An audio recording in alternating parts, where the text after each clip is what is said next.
Okay, so here comes one more case study. हमारा question है, Shan spices limited are the manufacturers of different food specific spices like rajma masala, chole मसाले, aloo paratha masala, etc. Mr. Raghav, the owner of the company, has created different departments for purchase, production, marketing, finance, and human resource. There are 30 employees working in the organization. Planning is of paramount importance to the company, as Mr. Raghav believes that effective planning leads to achievement of organizational objectives. So, in order to make employees focus on objectives, he issued instructions that during working hours only official matter will be discussed. He made certain rules and code of conduct for the employees to follow, according to which the employees are not allowed to visit and talk to the employees of the other department except for the official work. He emphasized on work performance which resulted in smooth functioning of organization. Identify and state the type of organization mentioned in the above para.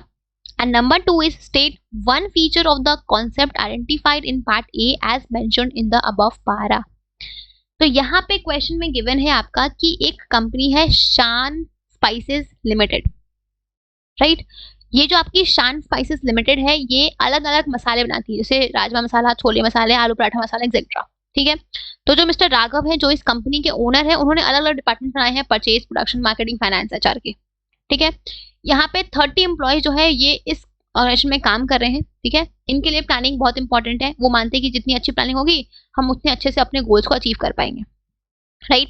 सो अपने employees को objectives पे focus कराने के लिए उन्होंने कुछ instructions issue किए हैं कि वर्किंग आवर्स में हम सिर्फ ऑफिशियल मैटर्स को डिस्कस करेंगे.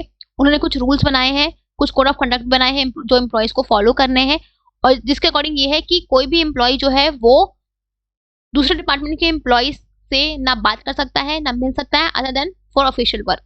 मतलब ऑफिशियल मैटर को छोड़ के वो किसी और चीज का बात करने के लिए या किसी और चीज के लिए वो ना उनसे मिल सकता है, ना उनसे बात कर सकता है किसी और डिपार्टमेंट के एम्प्लॉय से. तो इससे क्या होता है, उन्होंने वर्क परफॉर्मेंस के ऊपर ज्यादा एम्फसाइज किया है, जिस ताकि जो ऑर्गेनाइजेशन है उसका स्मूथ फंक्शनिंग हो सके. तो यहाँ पे कौन सा टाइप ऑफ ऑर्गेनाइजेशन स्ट्रक्चर को वो फॉलो कर रहे हैं आपको ये बताना है. सॉरी, यहाँ पे कौन सा टाइप ऑफ ऑर्गेनाइजेशन जो है वो मेंशन्ड है, आपको इस चीज को आइडेंटिफाई करना है. तो यहाँ पे जो टाइप ऑफ ऑर्गेनाइजेशन मेंशन्ड है वो है आपका कौन सा, वो है आपका फॉर्मल. ठीक है. वो है आपका क्या टाइप ऑफ ऑर्गेनाइजेशन, क्या है वो है आपका फॉर्मल. ठीक है. अगर हम बात करें फॉर्मल ऑर्गेनाइजेशन की, तो ये जो आपका फॉर्मल ऑर्गेनाइजेशन होता है ये आपका वो ऑर्गेनाइजेशन होता है जो डेलिबरेटली टॉप मैनेजमेंट किसी भी स्पेसिफिक गोल को अचीव करने के लिए बनाती है. तो यहाँ पे मिस्टर राघव ने जो भी आपके इंस्ट्रक्शंस या ऑर्डर्स या रूल्स या कोड ऑफ कंडक्ट बनाए हैं वो अपने ऑर्गेनाइजेशन के गोल्स को अचीव करने के लिए उन्होंने फ्रेम किए हैं, राइट. जो कि हम फॉर्मल ऑर्गेनाइजेशन में करते हैं, राइट. तो यहाँ पे जो स्ट्रक्चर है that is your formal organisation structure. हमें बताना है number 2 is state one feature of the concept identified in part A as mentioned in the above para. तो ऊपर के पैराग्राफ में जो आपने कॉन्सेप्ट आइडेंटिफाई किया है उसका एक फीचर आपको बताना है. तो क्या फीचर होता है आपका फॉर्मल का, बहुत सारे होते हैं ना, कोई भी एक लिख दो, कोई चलेगा.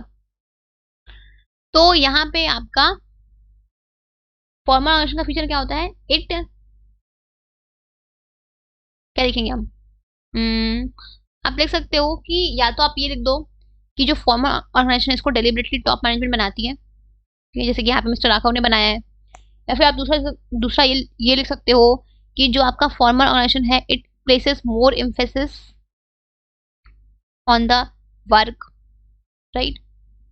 तो आप कोई भी एक फीचर लिख सकते हो. आप ये लिख सकते हो कि जो आपका फॉर्मल ऑर्गेनाइजेशन है ये आपके रिपोर्टिंग रिलेशनशिप को स्पेसिफाई करता है, right. It specifies, just a second,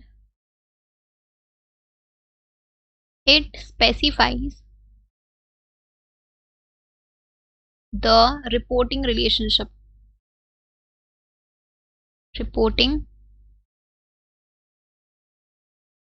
मतलब कि यहाँ पे फॉर्मल ऑर्गेनाइजेशन में ये चीज आपकी क्लियरली डिफाइन होती है कि किसकी क्या अथॉरिटी है, किसकी क्या रिस्पॉन्सिबिलिटी है, कौन किसके टुवर्ड्स अकाउंटेबल होता है. ये चीज आपकी क्लियरली डिफाइन होती है, ठीक है। सो द रिपोर्टिंग रिलेशनशिप्स जो होते हैं among various job positions are clearly defined. ठीक है, यहाँ पे कौन किसको रिपोर्ट करेगा ये चीज आपकी क्लियरली डिफाइंड होती है। ठीक है, in case of formal organisation. तो ये एक फीचर है आपके फॉर्मल ऑर्गेनाइजेशन का। तो आपको जो भी फीचर याद हो आप वो लिख सकते हो, इट्स ऑल राइट। ठीक है, सो आई होप कि आपको ये केस स्टडी भी समझ आ गई है। ठीक है, ओके।